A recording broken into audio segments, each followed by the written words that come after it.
รมาจาโลกาดิปาติสามปาติกาอัญจลิอันทิวาลาอาญาจาธาสันติทัสสตาปาราชาคาชาติกาเทเสตุธัมมังอานุกรรมปิมังปัจจังเท้าสหัมบดีพงเป็นบ่อลมในพงมาทรงฤทธิ์ที่สัตดากว่าบริษัททุกหมู่พงน้อมหัดนมัสการปฏิสถานในที่ทรงควรแล้วจึงบังคมสุริวาทภาษาสดาขอพรอันประเสริฐวาลาเลิศมาโหฬารโปรดสัตว์ในโลกากิเลสน้อยก็ยังมีขอองค์พระจอมบานสู้ธรรมะอันรู้จริงโปรดปรนประชานีท่านจงโปรดแสดงธรรมขอนิมนต์ท่านเจ้าข้าผู้ปีชาอันเลิศล้ำโปรดแสดงพระสัจธรรมเทศนาและวาทีเพื่อให้สำเร็จผลแก่ปวงชนทั้งหมดนี้สู่กระเสริมสีสมดังเจตนาเดินกราบขอนิมนต์พระน้อยที่ให้ธรรมะเป็นทานสาธุขอน้อมแด่คุณพระรัตนตรัยขอโอกาสครูบาอาจารย์ปฏิลานุเถระทุกอาทุกองค์ในการแสดงธรรมขอความสุขความเจริญในธรรมจงบังเกิดมีแด่ออกตอนญาณโยมอุบาสกอุบาสิกาทุกท่านทุกคนในลำดับต่อไปขอให้เราทั้งหลายฟังธรรมด้วยความเคารพกะเอามือลงบ่ต้องพนมมือก็ได้กะก่อนอื่นกะขออนุโมทนาสาธุกับพระอาจารย์มหาต้นเจ้าอาวาสสำนักสงฆ์สิริปัญโยตลอดถึงสามเณรพ่อขาวแม่ขาวเป็นเจ้าภาพตลอดถึงวิยาวัจกรวัดเนาะทุกคนเด้อโดยมีโยมแม่โสภาพรเป็นประธานทางวิยาวัจกรเพิ่นกับทางคณะสงฆ์กับมีพระอาจารย์มาต้นน้องสามเณรแม่ขาวได้มีจิตศรัทธาก็คือนำผ้ากฐินมาถวายในวัดแห่งนี้เป็นประธานในการเฮ็ดบุญกฐินชักชวนออกตนญาติโยมตลอดถึงอุบาสกอุบาสิกาทุกท่านทุกคนที่หูจักคุ้นเคยหูจักหน้าหูตากันได้เฮ็ดบุญนำกันในมื้อนี้ตามที่เฮาได้ยินเมื่อกี้นี่แหละว่าบ้านพักกัญญาก็ถือว่าเป็นประวัติศาสตร์เพราะว่าบ่เคยมีบุญกฐินจักเทื่อนะบางคนอาจจะคิดว่าบุญถ้ามีบุญมันก็ต้องคิดถึงหมอลำต้องมีลำวง ต้องมีเหล้ามียาแม่นบ่ตามภาษาคนมักมวนก็คือจังซั่นอีหลีแหละบ่ว่าบ้านใดก็ตามแถวบ้านนอกนะถ้ามีบุญแล้วต้องมีลำวงหมอลำของแก้มมีเหล้ามียาแหละถ้ามีเรื่องพวกนี้แหละมวนเบิดมื้อแต่ว่าการมวนเหล่านั้นมันก็บ่เป็นประโยชน์บ่เอ้ยแต่มวนบ่มวนแต่มาก็มวนได้คักบ่คักบ่ได้ปฏิเสธมันบ่คักเด้แต่ว่าการมวนเหล่านั้นถึงจะมวนเป็นปี2ปี10ปี20ปีก็ยาแต่ว่าการมวนนั้นบ่ประกอบด้วยประโยชน์บ่ได้บุญเว้าง่ายๆนะถึงจะมวนแบบนั้น100ปีก็บ่ทำให้บุคคลนั้นไปสู่สวรรค์ได้นะบ่ทำให้บุคคลนั้นไปเกิดเป็นมนุษย์ได้มีแต่ดิ่งลงสู่อบายอย่างเดียวเพราะมันบ่แม่นทางเด้ซะมันสวนทางและมันจะทำให้เฮาเนี่ยเพิดเพื่อนมั่วเมาลุ่มหลงและจุดท้ายสุดก็จะเฮ็ดให้ผิดศีลผิดธรรมจุดท้ายมาตบตีกันขาฟันลั่นแทงกันเกิดคดีขึ้นมาเฮ็ดผิดศีลผิดธรรมในที่สุดได้เพราะฉะนั้นจึงบ่เป็นไปเพื่อประโยชน์เลยแต่ว่ามามื้อนี้เฮาอาจจะเห็นความแตกต่างของบ้านเมืองเฮาอาจจะได้เห็นประเพณีใหม่ๆบ่แม่นใหม่แต่มันเก่าแหละเนาะตั้งสมัยโบราณเพิ่นตั้งแต่บรรพบุรุษนักปราชญ์บัณฑิตเพิ่นพาเฮ็ดมาก็เฮ็ดแบบนี้ดีแหละ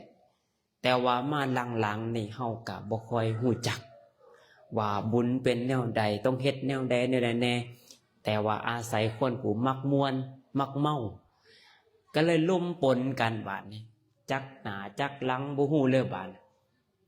แต่ก็มาหลังๆก็มีครูบาอาจารย์ผู้นำพาชี้ทางให้ก็ว่าเฮ็ดแบบนี้จึงจะถูกเมื่อนี้เอิ้นว่าบุญใหญ่ จัดว่าเป็นบุญใหญ่เนาะพ่อบ้านศรีเป็นหยังคือเอิ้นว่าบุญใหญ่ต่อมาจัดว่าบุญกฐินนี่เป็นบุญใหญ่เลยแหละเพราะว่าหยังปีหนึ่งมีแค่ครั้งเดียวและก็เฮ็ดได้เดือนเดียวเท่านั้นตั้งแต่ออกพรรษามานี่เดือนเดียวเท่านั้นโอกาสบุญกฐิน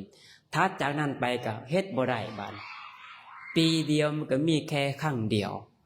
ถ้าทอดได้ครั้งเดียวแล้วครั้งที่2ก็บ่มีอีกจึงปีหน้าบ่จะเฮ็ดได้อีกนะเอิ้นว่าเป็นบุญบางสมัย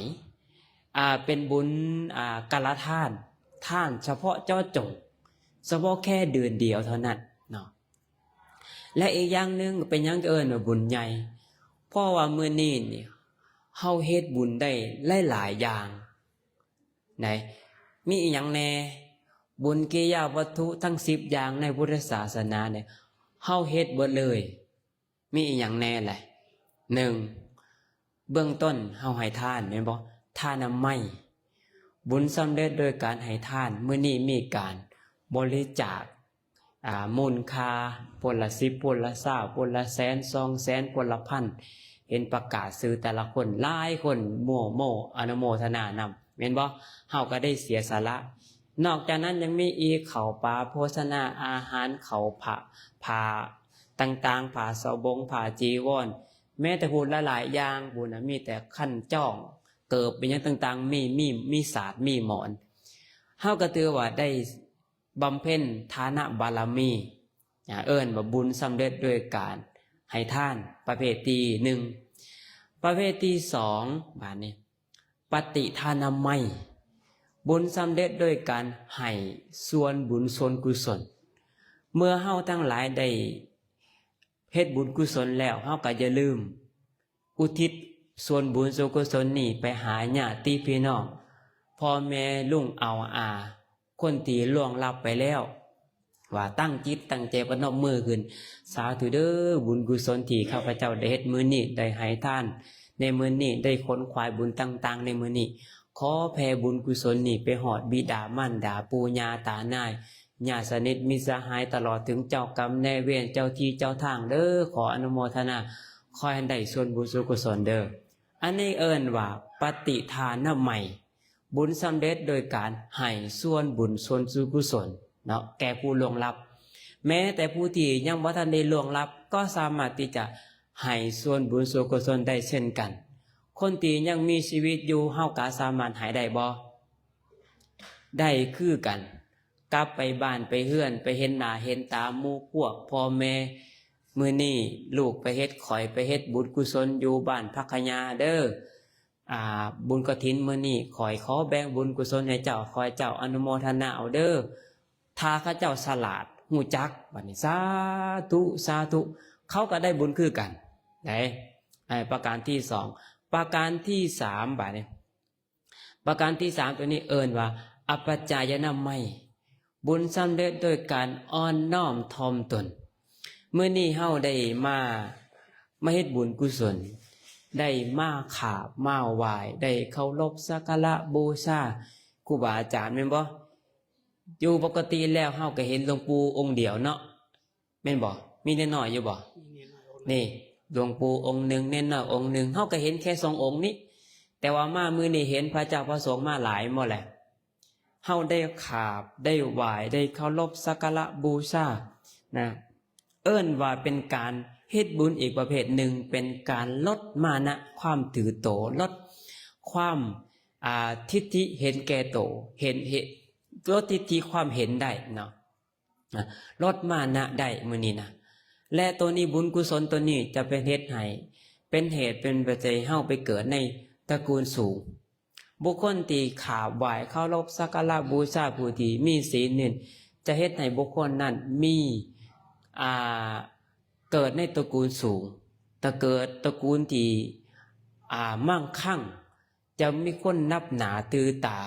คนยำเก่งไหนก่อนเอาต่อมาอีกได้อีกอย่างแน่มื้อนี้ปัตตานุโมทนาใหม่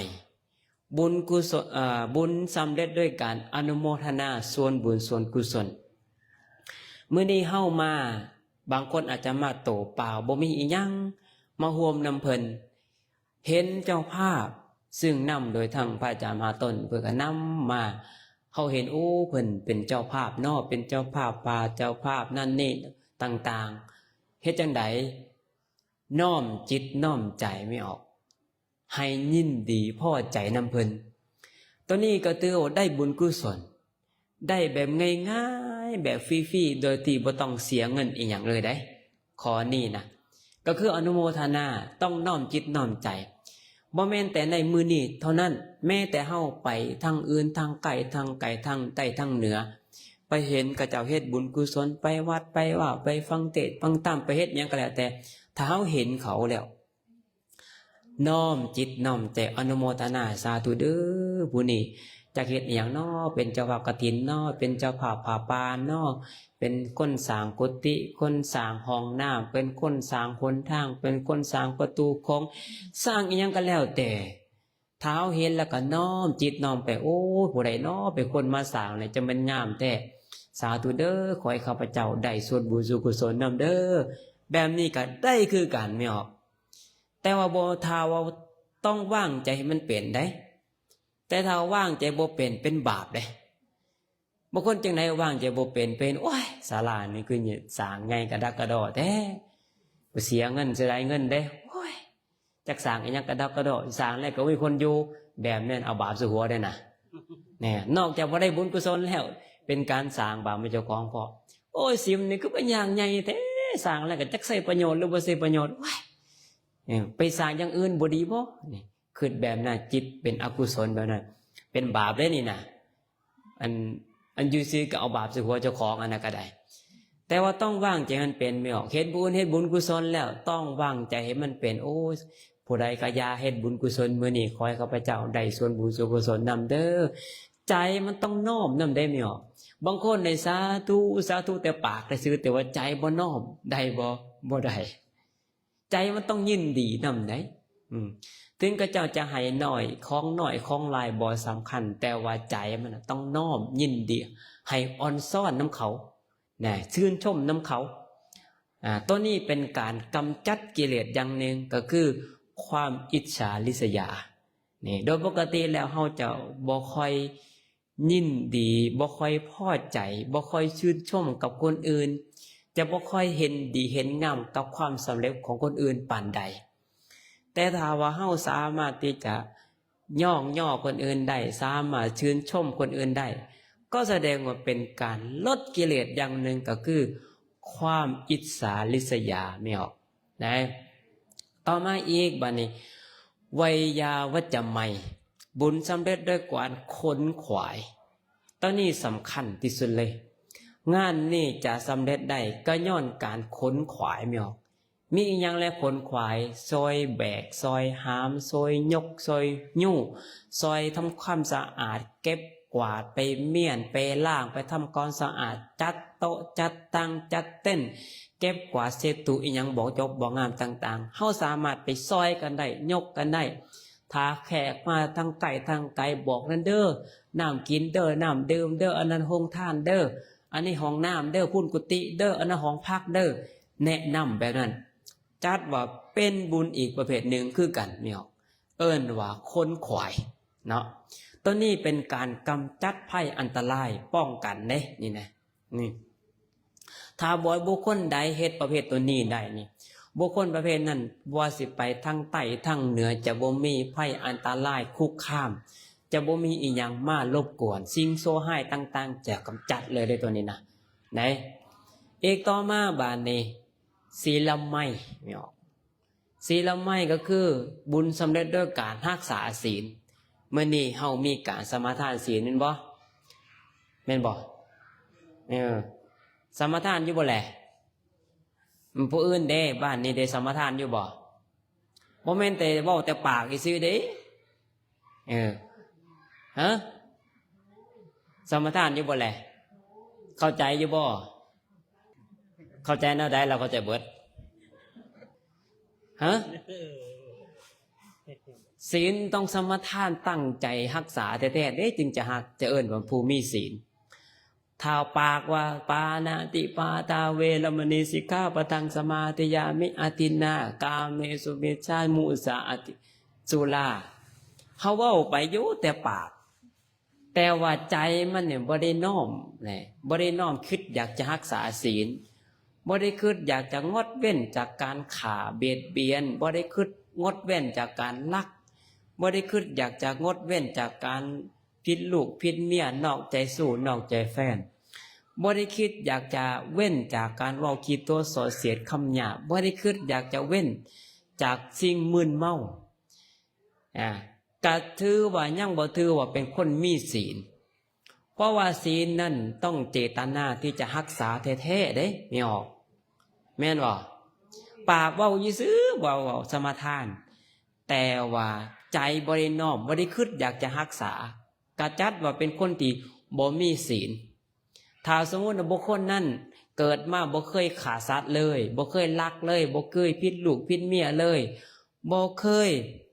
เว้ากี่ตัวโซเสียดบ่เคยดื่มของมึนเมาเลยบุคคลนั้นก็เป็นเพียงแค่คนดีซื่อๆแต่ว่าบ่แม่นเป็นคนมีศีลต้องมีเจตนาที่จะรักษาอีหลีจึงจะเอิ้นว่าเป็นคนมีศีลไหนและพอออกไม่ออกนี่ง่ายอยากรักษาศีลก็รักษาง่ายศีลก็ขาดง่ายพอแต่ถามว่าบ่มีเจตนาต้องมีเจตนาที่จะรักษาตั้งใจคิดว่าใจอยากจะรักษาแค่นั้นก็ถือว่าสำเร็จแล้วเนาะมื้อนี้เฮาก็ได้สมาทานศีลเนาะประการต่อมาอีกบาดนี้ต่อมาธรรมสาวนาใหม่การฟังธรรมนี่เฮาตอนนี้เฮาได้ฟังเทศน์ฟังธรรมอยู่บ้านนี่ได้ฟังเทศน์อยู่บ่วันพระวันศีลลงมาฟังเทศน์อยู่บ่หยาดน้ำแล้วก็แล้วบ่ได้ฟังเลยเนาะเฮ็ดจังได๋แหละพูนอาจารย์มาต้นอยู่วัดป่าก็ไปหาเพิ่นที่พุ่นแหละแม่นบ่ชวนกันไปเด้อบัดนี้เด้อทางสั้นเฮาก็บ่ได้ฟังเด้เดี๋ยวมาหาญาปูเพิ่นก็ได้ให้เพิ่นเทศน์ให้ฟังก็ได้เนาะนี่มานี่แต่ว่ามื้อนี้เฮาก็ถือว่าได้ฟังธรรมแล้วเกิดอีหยังแน่เกิดปัญญาเฮาก็จะเข้าใจอีหยังหลายๆอย่าง ก็คือบุญกุศลในพุทธศาสนาเนี่ยก็บ่มีแต่ให้ทานอย่างเดียวรักษาศีลอย่างอื่นได้หลายอย่างให้ทานรักษาศีลเจริญเมตตาภาวนาฟังเทศน์ฟังธรรมค้นคว้าบุญอ่อนน้อมถ่อมตนให้ส่วนบุญส่วนกุศลอนุโมทนาส่วนบุญส่วนกุศลมันมีตั้ง10อย่างผู้เฮาก็สิเข้าใจบัดนี้คนบางคนแล้วว่าเวลาเฮ็ดบุญเลยคือว่าจะให้ทานแต่อย่างเดียวเข้าใจแต่ทานแต่เดียวเท่านั้นอย่างอื่นบ่ฮู้เรื่องเลย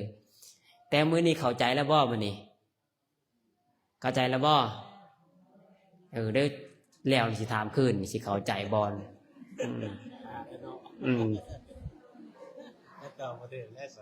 สินับได้บ่10อย่างนี่ฮะเอามื้อนี้เอาได้ฟังเทศน์แล้วเนาะได้ฟังเทศน์2บาทนี่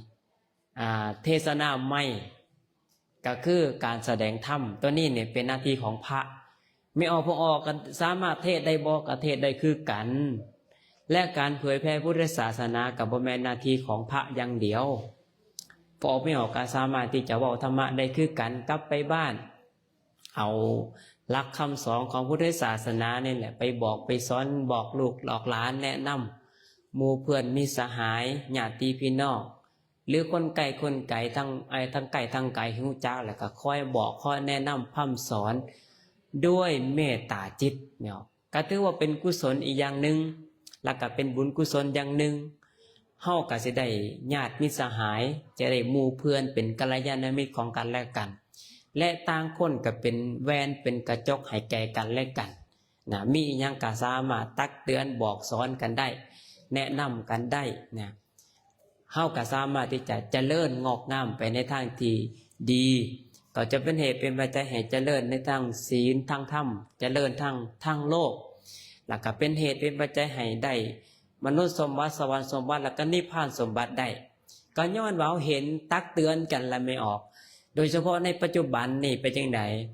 เฮานี่เป็นผู้ที่มีกิเลสหนาแน่นเนาะมีกิเลสหนาแน่นยากที่จะ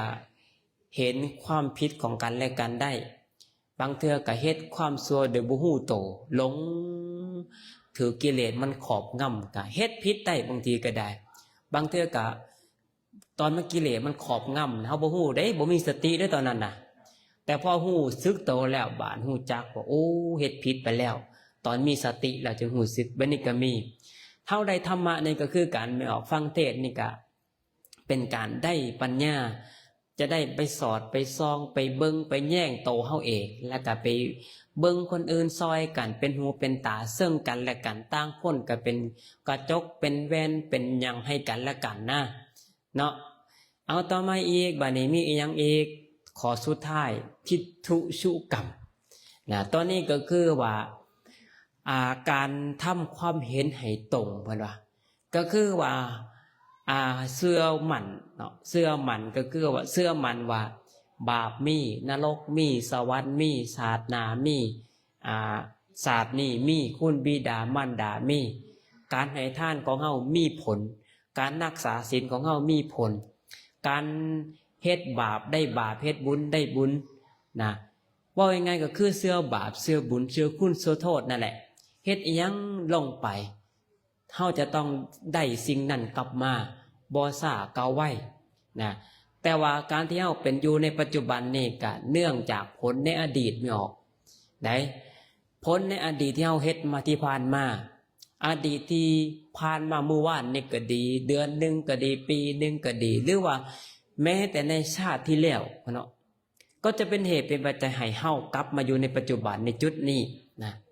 แต่ว่าเฮาตาเฮ็ดอิหยังก็ตามถ้าร่ำถ้ารวยมีฐานะมีค่ำมีของอยู่ของกินเงินทองต่างๆก็แสดงว่าเป็นผลจากอดีตไม่ออกอดีตที่ผ่านมาบางเทื่ออาจจะชาติที่แล้ว2ชาติ3ชาติ100ชาติที่ผ่านมาหรือบางเทื่อบาปกรรมบางอย่างที่เฮาเกิดขึ้นมาที่เว้ามาบางอย่างก็ย้อนอาศัยจากอดีตแล้วไม่ออกเฮาสิฮู้จักเฮาเป็นจังได๋ปัจจุบันนี่ไม่ออกให้เฮามาสอดส่องเบิ่งตัวเองสิ่งที่เฮาเป็นอยู่ปัจจุบันนี่ผลมันก็คืออดีตแหละอดีตที่เฮาเฮ็ดที่ผ่านมาทั้งด้านดีก็มีด้านบ่ดีก็มี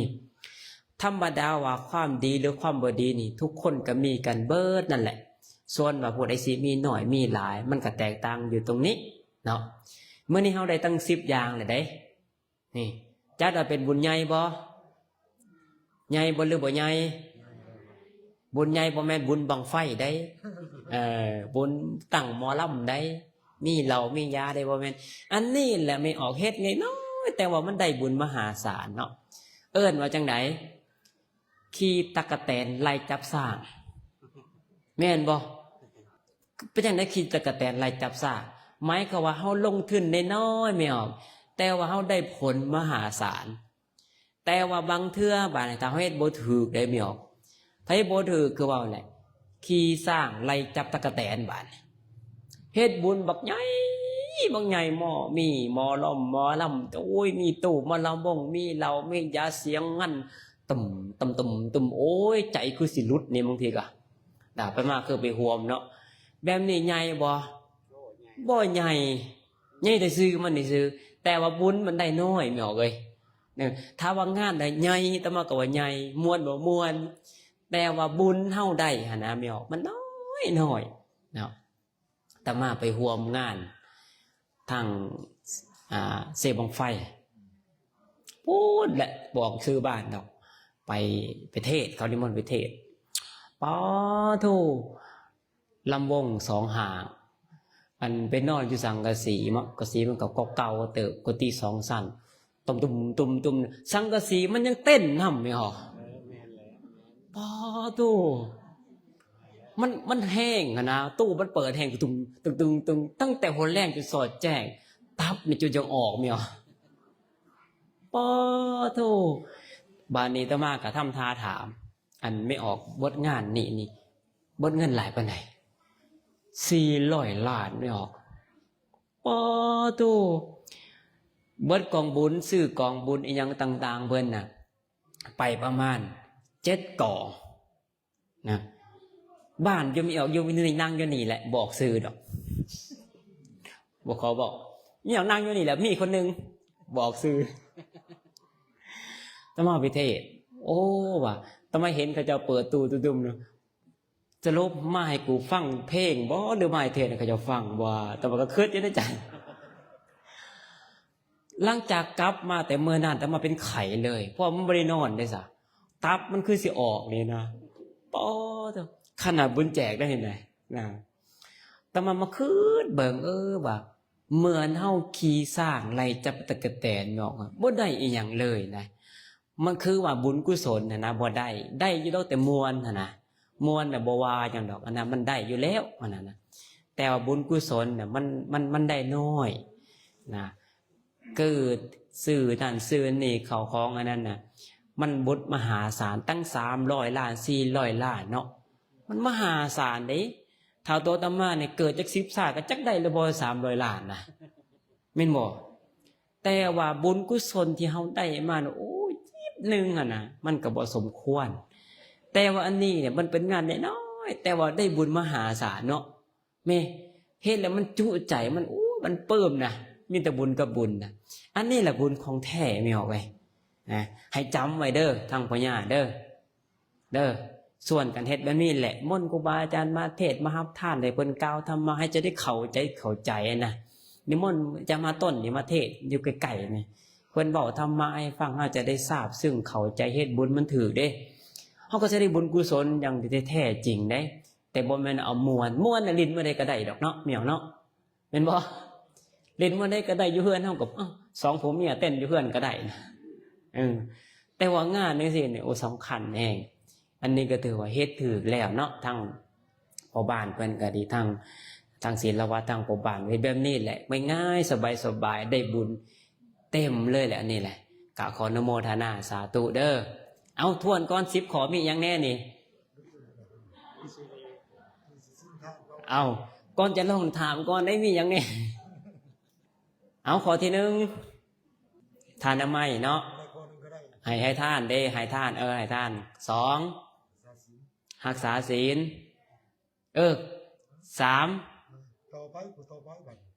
ภาวนาเนาะลืมบอกได้เมื่อกี้เลยภาวนาฟังเทศน์ไปนำก็ทำจิตเนี่ยสงบได้ภาวนาและ3 4บัดนี้ฟังเทศน์สลับขอเอาบ่เป็นหยังเอาเป็นนั่งฟังเทศน์ต่อไปอีก พรศรีอยู่ใกล้นี่นะนี่ อย่างอีกแหละแสดงธรรมเนาะแสดงธรรมมีอย่างอีกขออย่างอีกแล้วศาสตร์บาทนี่ให้ส่วนบุญส่วนกุศลเห็นบ่อุทิศส่วนบุญส่วนกุศลอนุโมทนาส่วนบุญกุศลขนขวายบุญเด้อ่อนน้อมถ่อมตนมันนี่ได้ขาบไหว้เคารพสักการะบูชา10ข้อเลยครบบ่แม่นบ่ครบแม่นบ่ครบเลยป่านนี้มื้อนี้เฮ็ดได้ทุกข้อบ่ได้บ่พวกบ้านสีบอกได้แล้วว่าซั่นนะบ่ได้น้อยก็ได้หลายเนาะโอ้แล้วแต่ว่าผู้ใดฉลาดได้ฮู้จักแน่ก็สิได้เฮ็ดถูกถ้าได้ฮู้จักแน่บ่จักแน่จำได้แน่บ่จำได้แน่นี่ก็ได้แน่บ่ได้แน่แหละเนาะเอาถือว่าได้10ข้อแล้วมื้อนี้เนาะเอาก็อยู่ในใจนี่แหละเอาก็ขออนุโมทนาสาธุเนาะก็ถือว่าพอสมควรแก่เวลาก็ขออนุโมทนาสาธุอีกเทื่อนึงกับ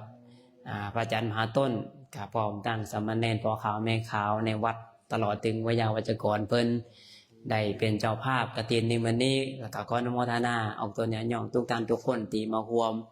อนุโมทนาบุญในวันนี้ก็ขออำนาจบุญกุศลทั้งหมดที่เราทั้งหลายได้มื้อนี้ก็ขอให้บุญค้ำบุญสู้อยู่ดีมีแห้งขอให้มีความสุขทางกายสุขทางใจขอให้บ่มีโลภะพยาธิเบียดเบียนขอให้เทวดารักษาเทวดาคุ้มครอง